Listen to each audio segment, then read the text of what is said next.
up, but there's over 200 of you, which is fantastic. Welcome to the Society for Church Archaeology's sort of second regular online lecture. As some of you may know, we decided last month to run a monthly series of online lectures. And we're very, really impressed by the response we've got so far, and we're hoping it's going to build. So please carry on following us, sort of keep an eye out, sort of early in the month, there'll be a new lecture. And for those of you, hard as it may be to believe, who are not members, do consider supporting the Society for Church Archaeology. If you're interested in churches, archaeology, the clue's kind of in the name, I know, but anything connected to the sort of history and the sort of historic environment of the church in its broadest sense, our society caters to that interest through lectures like this, through the publication of our peer-reviewed journal, and through various other activities which have been slightly curtailed, as you might imagine, during the current situation. But we are still very much here, and we welcome your sort of input and involvement.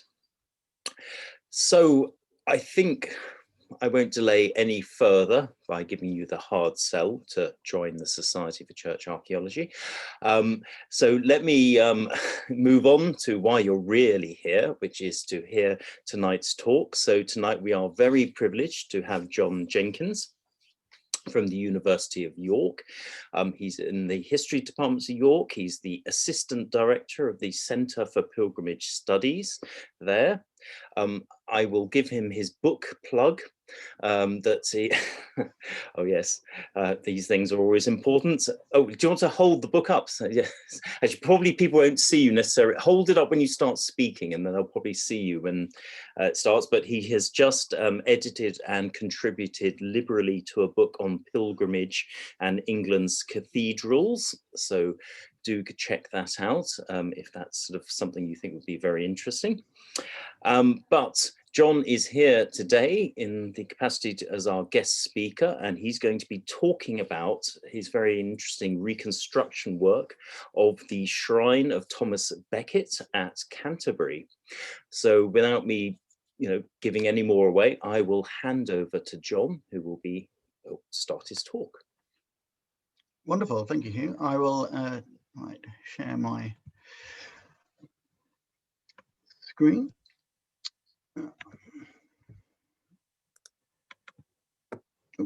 Right.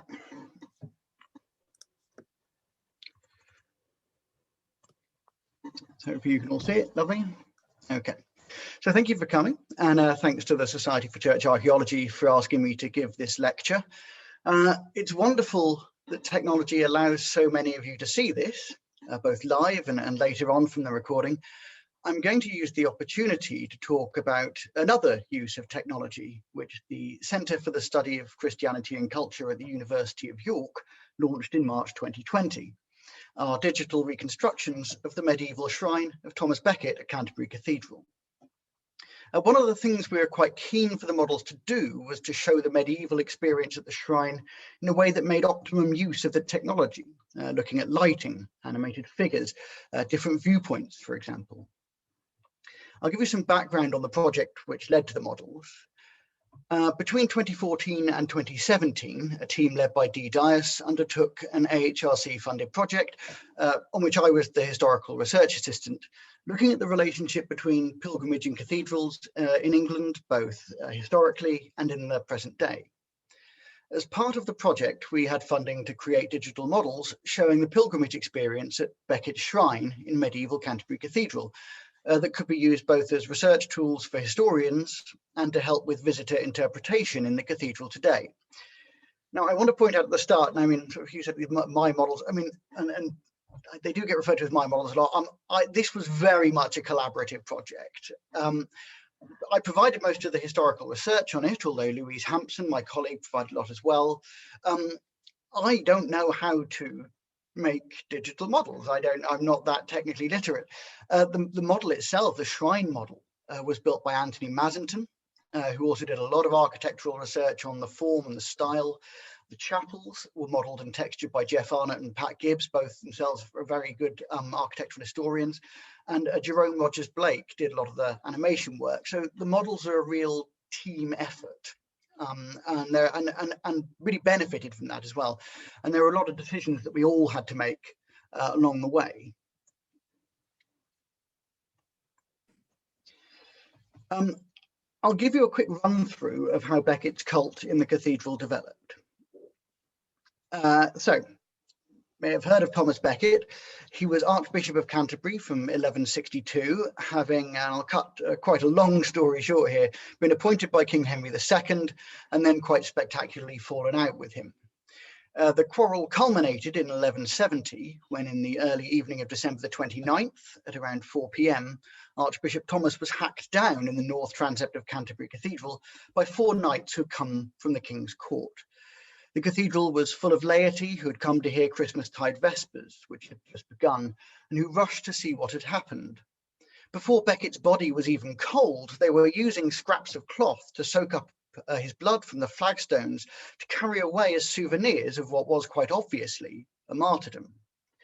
Becket's first posthumous miracle was performed the night he was murdered, as a Canterbury man took a blood-soaked rag home to his sick wife, mixed the blood with some water and made her drink it.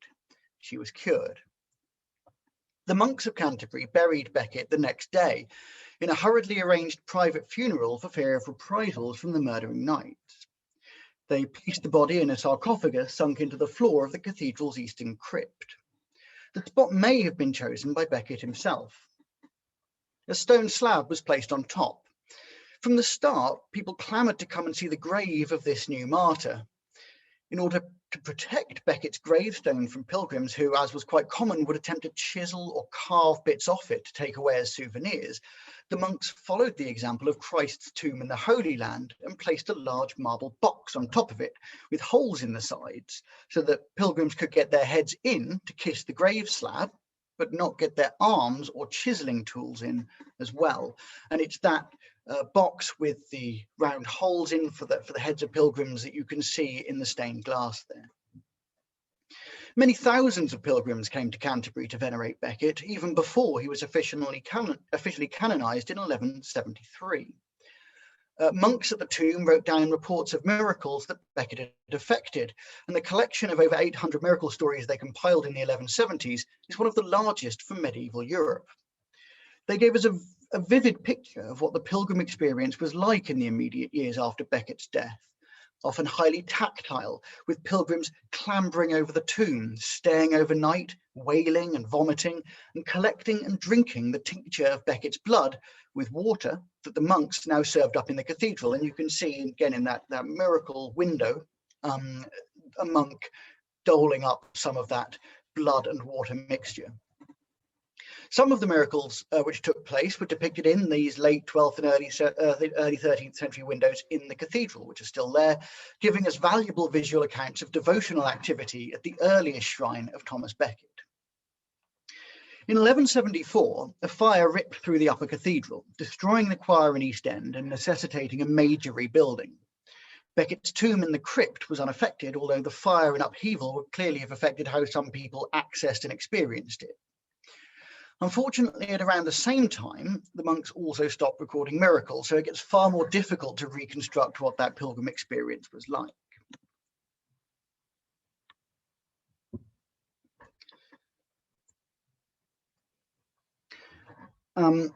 Between 1175 and 1185, the cathedral church was extended eastwards and upwards, including a marble-columned chapel to the east of the high altar, where a new shrine for St. Thomas was to be sited, and further east, a small circular chapel called the Corona to house his separate head reliquary.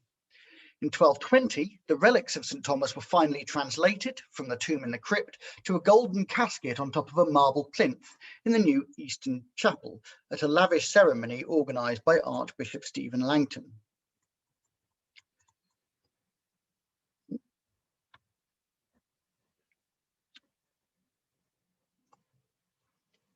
So these are our models.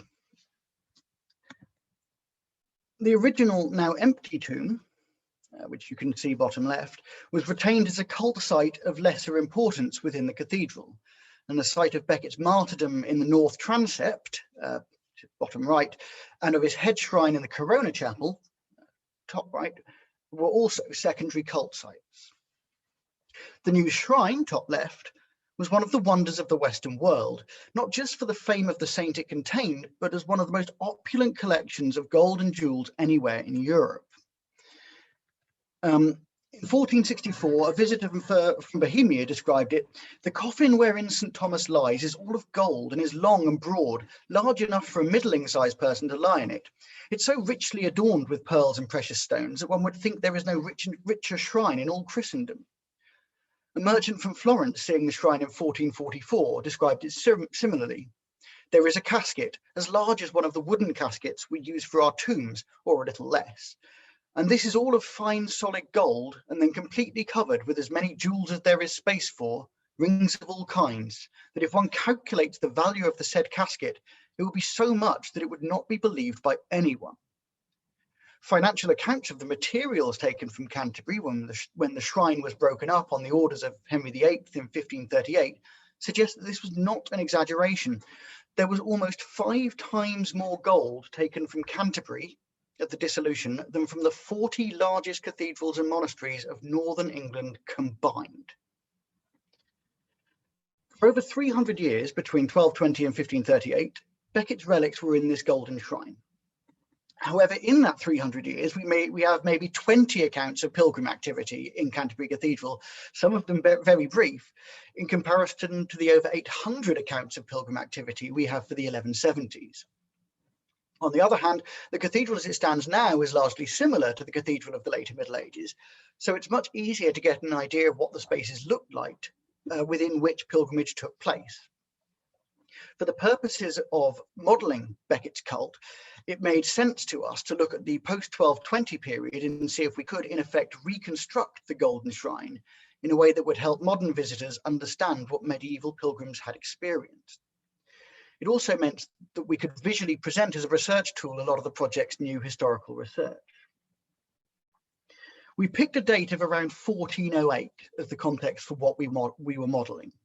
And an exact date was necessary because we were going to have animated figures of people, and so we needed to be precise about dress. Medieval fashions do actually change quite rapidly, especially elite fashions. So, for example, if you look at the Corona Chapel on the top right, the ladies' dress fashions here, the high status lady and her retinue, that could only really be first decade and a half of the 15th century. The date was about the time when we had the best evidence for the later medieval shrine, and was close enough to the time of Chaucer's Canterbury Tales that we could use that as an interpretive angle. The cathedral could use that as a way in a story that people already know. So we had a date, an idea of what we were going to model. We decided we were going to model not only the shrine, but the Corona, Martyrdom and Tomb chapels, where there were these secondary relics. Now, I'm not really going to talk about them so much today, but we used them to show different types of pilgrim activity that we had evidence for them hosting. It's often said by historians of Canterbury pilgrimage that there was a pilgrim route around the cathedral which took in these 4 sites in order, going from the martyrdom to the tomb, then up to the shrine in Corona. This is first suggested in 1855 by Dean Stanley in his Memorials of Canterbury, based on quite an unusual route taken around the cathedral by Erasmus in the early 16th century, who writes at length about it. It's often repeated as a fact, but only Erasmus takes this route. There's no good evidence for it that I've seen, and all the evidence that does exist, with the exception of Erasmus, shows that pilgrims actually, when they came to Canterbury, just went straight to the shrine. That was what they'd come to see, and they just wanted to go directly to it, and then afterwards maybe they would take in these other sites. So I think I can also be justified in focusing first, and indeed mainly, on the shrine, just as the medieval pilgrims did. We weren't the first by any means to attempt to reconstruct the shrine. Most of the medieval descriptions are well known. Here are 3 previous reconstructions.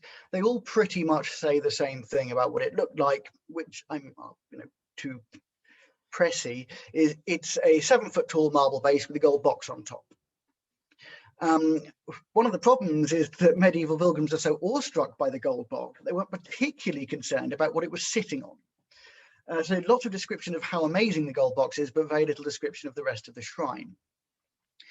All the reconstructions, because there's only so much a 7-foot tall marble base with a gold box on can look like, all tend to look pretty similar, with the debate being largely restricted to what the base looks like. Sarah Blick's reconstruction on the right here is perhaps the most striking out of that, and she actually has written the most about this, with 2 very thorough articles collating the available documentary and visual evidence. So I'll just focus on Sarah Blick. I'm a huge fan of Sarah Blick's work, and her articles are incredibly valuable. So me taking issue with this, I've also talked to Sarah about this, and this is just sort of state of the field really, but I'm arguing against this from a position of great love for what she's done. She utilised this surviving 14th century pilgrim badge from Canterbury, which depicts the shrine in some detail, and posited that they were evidence for a late 13th century renovation of the shrine, which included an effigy that you can see there. I don't really think there's any evidence for that renovation at all. I think it's far more likely that the badge shows Becket in the shrine. So it's the idea is it's showing Becket as he would appear in the casket. And Anthony Mazington, our chief model, I know, is batting around with Sarah on Twitter the idea that this badge is a sort of exploded diagram of the shrine, showing Becket in the casket and not an effigy. An effigy would be very odd on a shrine anyway. Either way, the evidence as we could see it pointed to a shrine that had remained largely the same since the 1220 translation, which would obviously impact its architectural form. We're looking at a late 12th or early 13th century shrine. One problem is that there are no other surviving English shrines of around that time to serve as comparative examples. The shrine bases of St Etheldreda at Ely, or St Audrey, as she's also known, and St Edward the Confessor at Westminster, both themselves the subject of modern reconstruction drawings, or modern, they're from the 50s, were probably based on that of St Thomas at Canterbury and show some similar forms. They're a bit later than St Thomas's, mid-13th century. They've got this central block with an overhanging plinth on top. They've got some form of arcading, forming prayer niches. Most importantly, though, what we felt about them, they clearly reflect the architectural setting that they're in. They reflect the choir or the chapel that they're sited in terms of form. There are around 10 pieces of red marble found in various places around the cathedral and its grounds, ranging from small tips to the capitals found on the banks of the River Stour in 1983, which have all been claimed as parts of the shrine. They were scattered all over the place. The provenance of these things is terrible. It's not often clear where they've come from to end up in the collections. Or in the Beanie Museum in the Canterbury, but they are all made of this red marble with white flecks, which is only found in this extraordinarily expensive high-end marble, which is only found in the cathedral in the area around the shrine and used for the pillars, the capitals, and parts of the flooring. Now, in essence, any reconstruction is just an argument about what something looks like. And so on the balance of evidence, we thought, well, since Sarah Blick's going to make one that is based on the pilgrim badges, and says that these are not part of the shrine, well, why don't we make a shrine that says, yes, these are part of them? What would happen if we made a shrine out of these bits? What would it look like? And what it looked like, we thought, turned out to be pretty good. But if the fragments were part of the shrine, leading on from that, it also means they were part of the big shipment of red marble which the cathedral brought in 1181 to provide building material for the shrine chapel. The documentary evidence is silent about when exactly the shrine base was built, but in 1184, the prior of the cathedral claimed that they would be ready to translate Becket's relics in a year's time. So the base must have been pretty close to being ready by then. Certainly the shrine fragments themselves match the architectural details of the chapel, indicating they're all about the same date, mid-1180s. Putting together the fragments, the later pilgrim badge representations, which still show the same shrine, they just have a slightly 14th century take on it, and the architectural motifs of the chapel as a whole, thinking of the shrine as a piece with it, we came up with something that we were quite pleased with, which is untextured in this instance on the right, and you've got the pilgrim badge there to show that it sort of matches with it. The prayer niches on our shrine reconstruction take their form from the triforium arcading of the Trinity Chapel in a way which fitted with what the fragments and the badges were showing us. The quatrefoil frieze around the bottom is on the badges and is also found running around the base of the Corona Chapel, for example. The detached columns on the our model are found in a number of architectural details around the Trinity Chapel. If, as I'd argue is most likely, the shrine base was not renovated or replaced at any time after its creation in around 1185, that makes it quite unusual. Most shrines were renewed in the 14th or 15th centuries, at Durham, well, all over. They were normally rebuilt in the later medieval period. I think it says something interesting about the quality of the material, the quality of the workmanship, this extraordinarily expensive red marble, but also that the base was so much of a piece with the rest of the chapel. It was an entirely integral part of the chapel that it had to be preserved as a whole. The shrine base probably stood empty for the best part of 30 years as various political hurdles got in the way of the translation of Becket's relics occurring. Archbishop Stephen Langton, probably around 1216, appointed two of the finest architects in Walter of Colchester and Elias of Derham to create the golden casket and finish off the shrine. One account says that when the people heard that Langton was creating the casket, the commonalty of England would hear of his shrine being made of no metal but gold alone, and suggested its creation involved actually quite a large proportion of all the gold and jewels in England being donated, and that England was never as rich again because the gold was all attached to Becket's shrine. The casket was made of plates of gold over wood with a gold wire mesh to which jewels, rings and other gifts could be attached. Our model has hundreds of jewels attached to the shrine, including the central regale, that gemstone with the angel statuette, gold angel statuette you can see pointing to it, a large red gemstone given by the King of France, which was said to have magical properties. So there it is colorized and in the context of the Trinity Chapel, and you can see how it blends into the reds, it blends into the color scheme of the Trinity Chapel. I actually think that we might take, in the modern day, the opulence of Becket's shrine a bit for granted, because we think of shrines in the medieval period as just generally being opulent, and there just being a lot of gold around, and it being the way that they did things. The chief and most notable feature of it is this casket, which is something which a black and white drawing or even color wash drawings can't show, you know, but we can sort of start to get at with a digital recreation. Even visitors who've been to the major shrines of the continent were quite stunned by how golden this thing was. The way we light it as well, the beauty of digital modeling, here is one render that you can see, and a different render, exactly the same shot really, but with different lighting. And the gold really pings there, and I prefer that one. I think the lighting on that one is much more delicately done. I mean, they're both absolutely wonderful. They pin sharp, but then you really get the gold on that one. The gold and jewels continued to be added. By the 15th century, there were gold models of ships attached to the casket, gold knops on top. We haven't shown them in our reconstruction, but there were large gold and bejeweled statues of George and the Dragon, Edward the Confessor and a Pilgrim, donated by Edward I and attached to the shrine. There was a gold bust of a young Henry V with an arrow in his head, which was given as thanks for deliverance from a near fatal wound and attached very prominently to the shrine. I mean, you know, head-sized gold bust attached to the shrine. The effect of all this, I'd argue, within the chapel is again to reinforce the idea that the shrine base is of a piece with its architectural surroundings in such a way as to make the golden casket stand out even more. So one of the important things for our models, as opposed to previous models, was to show not the shrine in isolation, but how it sat within its surroundings, how the colours and the forms worked as a whole. The presence of all this gold had another effect, in as much as security now became paramount. Both Archbishop and Cathedral had accrued huge debts in preparing for the translation, not to mention the constant flow of precious items for inclusion on the shrine. The free-for-all that I mentioned in the 1170s, that very tactile experience with a clambering everywhere, where the cult was just around a marble box in the crypt, really, it couldn't happen in this new atmosphere. Even without the gold, I don't think it could. This is where I get a bit punchy, I think. In many ways, we've been looking at medieval pilgrimage in the wrong way, I think. There's a tendency for historians to call Canterbury a pilgrim church.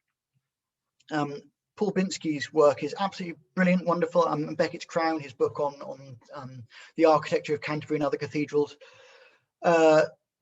is a fantastic book, and I'd highly recommend it. He says that after the rebuilding of the cathedral in 1174, it was turned into a pilgrimage-centered church. And we think of the shrine as primarily for pilgrims. The traditional route around the cathedral I mentioned above, from martyrdom to tomb up to shrine, has been plotted by some historians in a way that would take pilgrims through the monastic choir, past the high altar into the presbytery. We forget that medieval pilgrims, we sometimes forget that medieval pilgrims would have had nowhere near the same kind of access to all areas of a cathedral church as we do now. Canterbury Cathedral was first and foremost a Benedictine monastery. We have enough of the monks' own perspectives on the shrine and cult of St. Thomas to show that as far as they were concerned, Canterbury was not a pilgrimage-centered church, but a church centered on their monastic liturgy and their processions. And pilgrims were conditionally admitted under sufferance. The shrine of St. Thomas acted as a retro choir for the monks. They would have seen it shining behind the altar when they were performing the liturgy in choir. Quite remarkably, a sort of operating guide to the shrine, a customary, was written by two of the monks who were the shrine's custodians in 1428.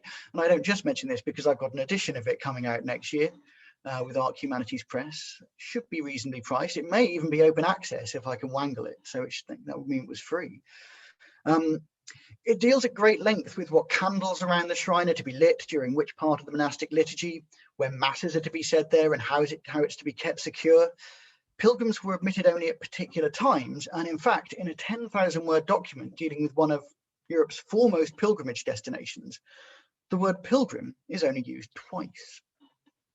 I think that's really important for an understanding of the pilgrimage experience in these great churches, these monasteries.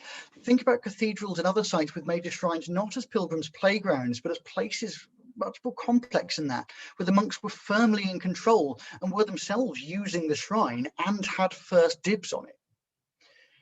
These aren't pilgrimage-centered churches, but are centered on institutional liturgy and worship around that same shrine. When we think about it like that, some peripheral features become much more important. The painted wooden case above, which was raised and lowered on a pulley to conceal or reveal the golden casket. Quite clearly, it has a security function and it could be locked, but the monks could also use it to control the desirability of the shrine. The monks ensured the case was only raised for a few hours a day for important visitors on major feast days. The impact of the golden shrine was not to be diluted by overexposure. Seeing the shrine had to be a privilege. The monks would usually time these exposures with the times they were singing the liturgy in the choir, so that pilgrims would experience the shrine to a backdrop of monastic worship, again emphasizing who controlled the space and the experience. I also think the cover may have had an important role to play in the quality of light at the shrine. At Durham Cathedral, the inside of the case of St. Cuthbert's shrine was painted with red over gilt. And the effect, we've sort of tried to capture it here. As you can see, the effect of candlelight reflecting off red over gilt sort of reflects this red coloration back. Remember, the shrine is made of red marble. Red is the big color of the martyr. And there's that red jewel, red is the color of martyrdom. So that idea of red and gold all reflecting down, again, I think is quite an interesting, these little facets. In a similar fashion, the grills around the shrine not only acted as a security device, but meant you could have pilgrims in the ambulatory around the shrine, while the monks or VIPs were having a private service at the shrine. The power of what we call adjacency, of being allowed to be close to and witnessing a moment, was allowed by these separators, and there could be security about that. They probably also pinned offerings to the grills if other shrines are a guide, including things like crutches given by those who were cured of lameness. So those in the ambulatory would see the shrine through evidence of the saint's healing power. It also means that the shrine would only be glimpsed by those in this position. It would be difficult to see all of it at any one time. And the grills, the offerings, the flickering candles, the reflection off the gold would make it difficult to really see things and would magnify certain elements. The Regal ruby in the centre of the shrine's south face had a gold statue of an angel pointing to it and was in an elaborate gold setting. It was probably no bigger than a 10-pence piece, but the difficulty of ever seeing it straight on would have accentuated its mystique. Many of these ideas came out of the process of modelling the shrine as well as feeding into it. So much historical work is conducted solo, and I mean, I love burrowing away in an archive. I can't wait to get back to it. But when you have people from different disciplines asking uncomfortable questions all the time, it really helps you question received truths and makes you think differently about these spaces. One of the most profitable parts, and it's what I'll end on, was placing animated figures within the models to show how people would have interacted with it. So I have a video which I'm really hoping is going to work.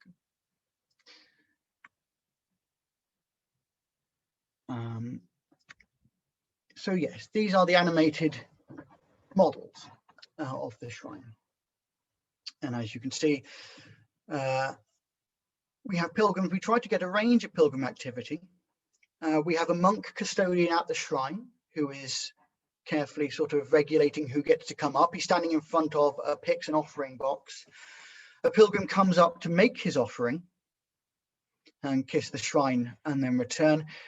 Behind the shrine, to the east, you can see a monk there pointing out to a more middle-class couple the names of the rings, the donors of the gifts to the shrine, naming the people who have given them, so that that middle-class couple hopefully will then give a gift, which then they in turn will be named for having given. In the sides of the shrine, you can see pilgrims kneeling in the prayer niches. Here, coming up to the shrine altar, are a couple with their child. They place their child on the altar and leave a candle as a thank offering for the delivery of the child from illness.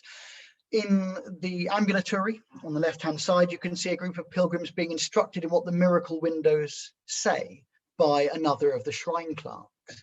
So that idea of controlling the shrine, of regulating what pilgrims saw and explaining things as well, putting them in a context that the monks would be happy with, and the narrative that they want to promote is very much a part of the shrine experience.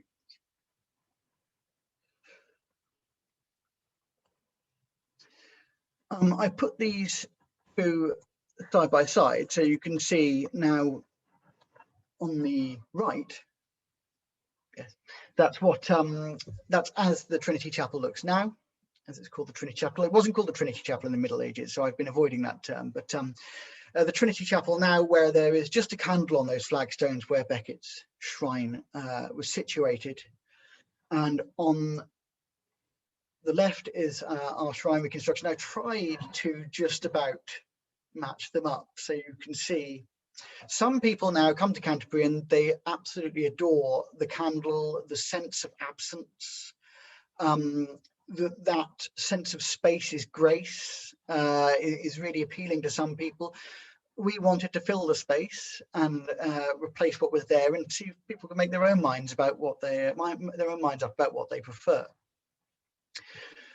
All of these models, this information is freely available. If you go to our website, thebecketstory.org.uk, we host the models of the shrine. You can also see the models of the martyrdom, the Corona Chapel, and the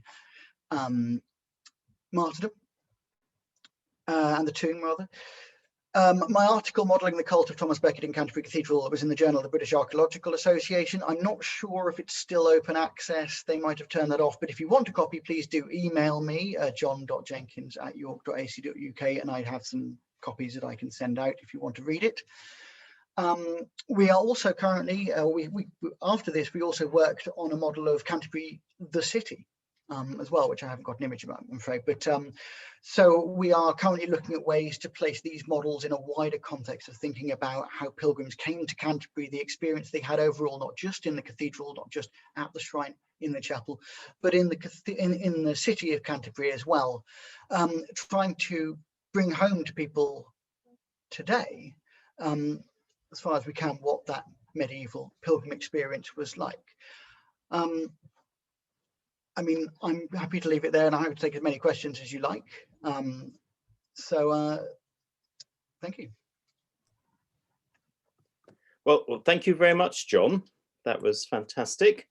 I should have said at the beginning, I was remiss not to, that if you have any questions, do please put them into the chat box.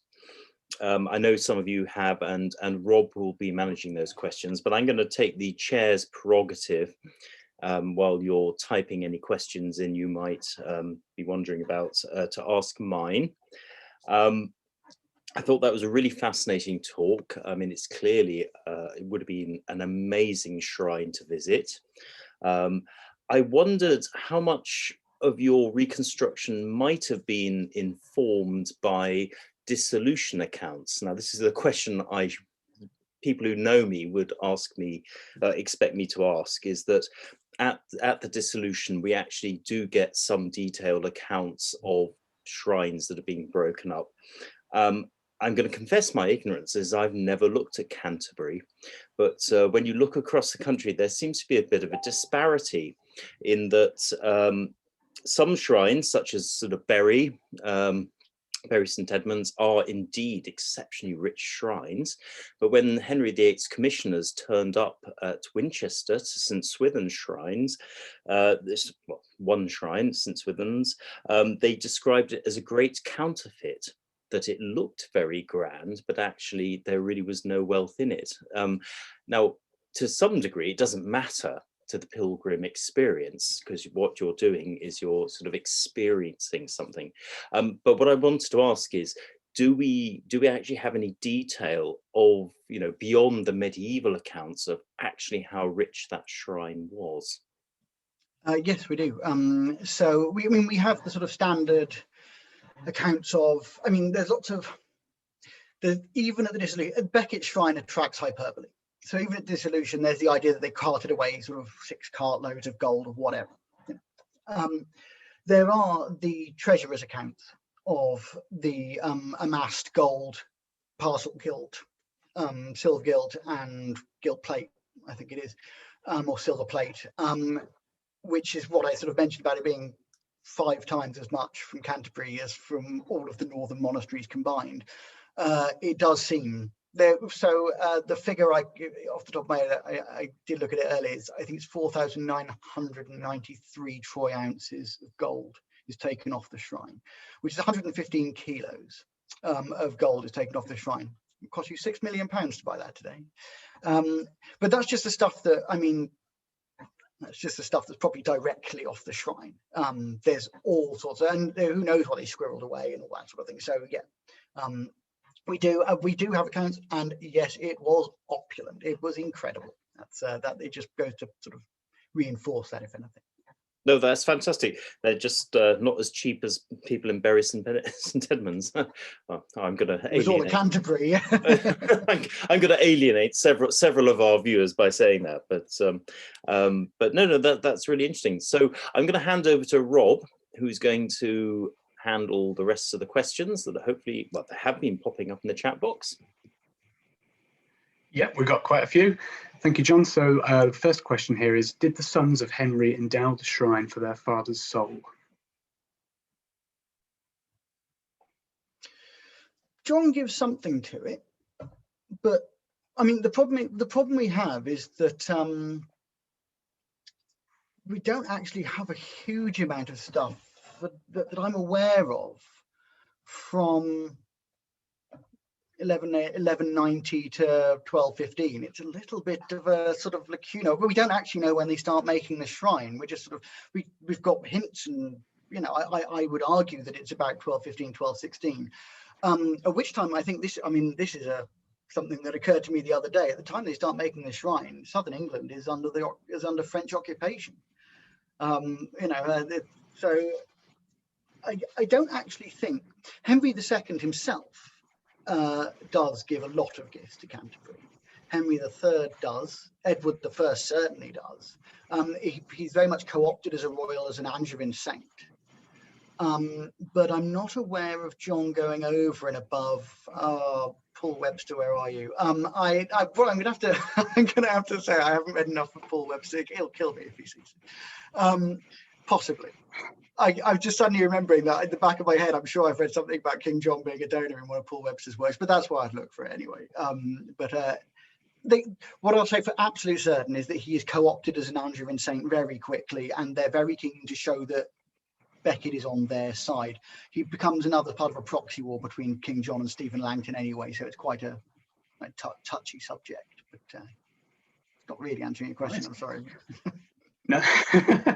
Another question here is, to what extent did Becket's death result in a proliferation of dedications to the Trinity in chapels and churches after 1170?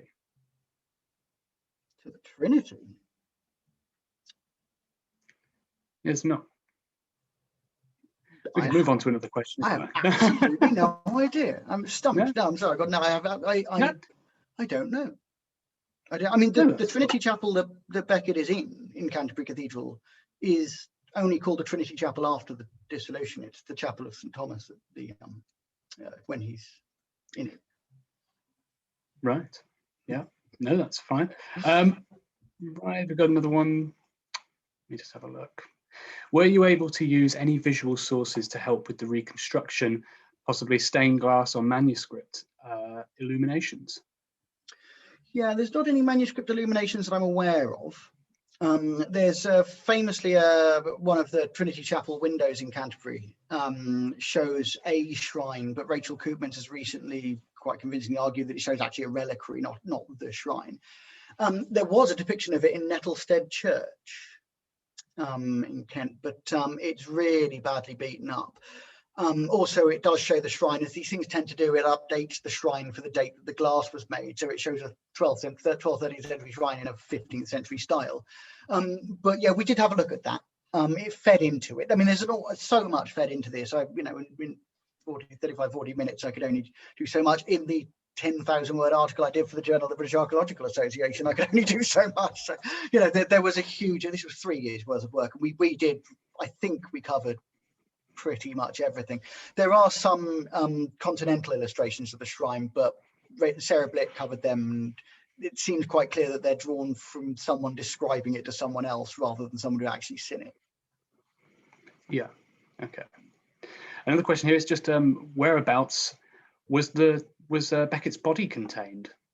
That was in the golden box. So they take him out of the tomb down below. They put him in a wooden box that's got iron fastenings, and then they pop him in that golden casket, and he just sits in there. There's no suggestion that he's incorrupt. So he was presumably disassociated bones by 50 years later, or at least disarticulated bones, or at least they would have made him so. They dole quite a lot of him out, as well as souvenirs, bits of leg and finger and that. Okay. What relationship to the experience of the shrine do you feel the crescent attached to the vault above had? Yes. Okay. So there's above the shrine. There's a crescent which has attracted a bit of attention in sort of late 19th century. Supposedly, it's made of this cedar wood, I think, or something like that. No one really knows what it's for. Well, I don't think anyone knows how old it is either. I mean, one of the things that it could represent is that Thomas Becket is believed from the mid-13th century. I've argued in an article on Becket in medieval London that this is from 1240. That Becket is believed to have had a mother who was, as they call it, a Saracen, who was Middle Eastern, and that his father met her on crusade. And so he is believed, up until the early 20th century, in some stories and school books, he is believed to have been half Arabic. And the idea, he was St. Thomas of Acre. And it's a misunderstanding about where a hospital was founded in his honor whilst on crusade. If that crescent moon has relevance, it could be relevance as a crusading trophy, because Becket is a big saint among crusaders. Richard the Lionheart is a huge devotee, founds hospitals to him in the Holy Land, Ralph de Citeaux. Philip Augustus of France prays to Becket while he's there. One of the crusade ships is saved at Becket's intervention. Could be a crusade token. Could be a reference to his possible Middle Eastern origins.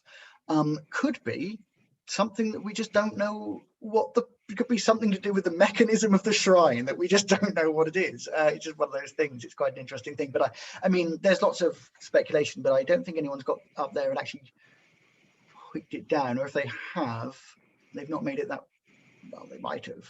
But yes, I don't know. I think I think that's a very difficult one to solve in anything apart from speculation. But it potentially has quite a lot of meaning. Okay, thank you. Just a few more. So one more is, was Beckett's shrine unusual in having bells attached to it? So this is on Beckett's shrine. The cover had bells attached to the cover, so when it was lifted, it would jingle. I don't actually know if there's any solid contemporary evidence for that. It's sort of a folk rumor, but I mean, it makes sense because we know that the one at Durham does, and we know that St Cuthbert's at Durham has bells on. The purpose of this is that when I was saying about the shrine being, when the cover goes up, it's a privilege to see it.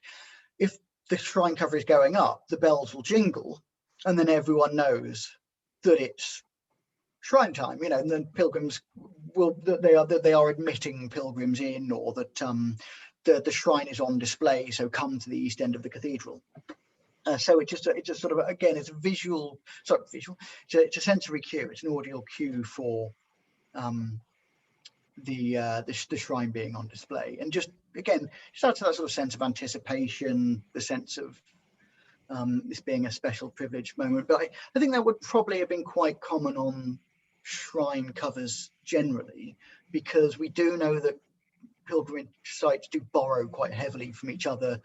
I mean, they'll all have been to, like, anyone who, you know, these monks go around all these different cathedrals, they'll see something and they'll borrow if it's a good idea. So there is a sense of cathedral and monastery best practice in terms of shrine management. So it's not unique at all. Okay, we'll just go with one more. And it says, you talk about how the shrine's main purpose was incorporated into the liturgical life of the community rather than pilgrims. Can you speak more about how it fit into the liturgy and when the laity might be granted access? Yes, I can, very much so. Actually, this is very much, I've done this edition of the customary of the 1428 of the shrine. It's an edition and translation. I've just finished a 25,000 word introduction which sets it in the context of the Benedictine liturgy, and it's actually detailed enough that you can really piece together a working day. So every day the shrine keepers get up at 5 in summer or 6 a.m. in winter, which is about an hour before any of the other monks would get up.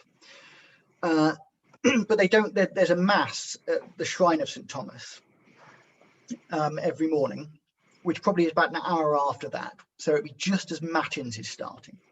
So the very first thing that happens at the shrine is probably coincident with the matins in the choir of the monks. While the service is being said in the choir, so matins, prime, terce, sext, and the high mass, the shrine is open. Just before lunch, so after sext or after high mass, depending on the time of your afternoons, if it's in winter, the shrine closes. The monks have lunch, and then it reopens again in the afternoon. So you have a second period where the shrine is open, where there is no monastic liturgy taking place. But in the morning, it's all set to the backdrop of monastic liturgy. And something that I'm trying out as an idea, and this is something I've worked out, trying out in my introduction, is the idea that you might get two different types of pilgrim coming. That in the morning, you get the ones who want to have that experience with the liturgy and have this sort of transcendental experience, but won't get to spend much time there because it's the popular time. You also expected to fast before you went to the shrine as well. So you want to go in the morning so you can have some lunch. It wasn't considered the done thing to come with a full stomach. The afternoon, when the monks aren't really using the place, that's when you might get pilgrims who wanted to stay there for a bit longer. Pilgrims who have more severe disabilities, pilgrims who maybe were repeat visitors and just wanted to hang around the shrine. But in that period, it's quite likely that the golden shrine wouldn't be on display. So the shrine would be locked down, but you'd be allowed a little bit more free reign with it, perhaps. Whereas in the morning, it's much more tightly controlled sensorially, the experience, and much more tightly controlled in terms of you wouldn't want to be loud and interrupt the liturgy effect. You get told off if you were shouting over the monks. So that, I think that might be a way to sort of divide up how the liturgy plays into it. But certainly what was very clear is that they are very, very tightly controlling exactly what pilgrims are experiencing, what the laity are experiencing. That's fantastic. Thank you very much. I'm going to hand back to Hugh now. Well, no, well, thank you very much, John. I'd like to say on behalf of all of us who are watching and all of us who will be watching in the future via the recording, a great thanks. You've given us a lot to think about, a really interesting talk. I'm now trying to re-visualize all the other sort of shrines that I know in the way that you've reconstructed, which is enough to make mind boggle. But on the behalf of the Society for Church Archaeology, thank you for presenting to us. To all those who have tuned in and, you know, put aside Emmerdale or whatever else is on the TV, we are very grateful. Please do, you know, keep an eye on us. There'll be talks coming up in the future.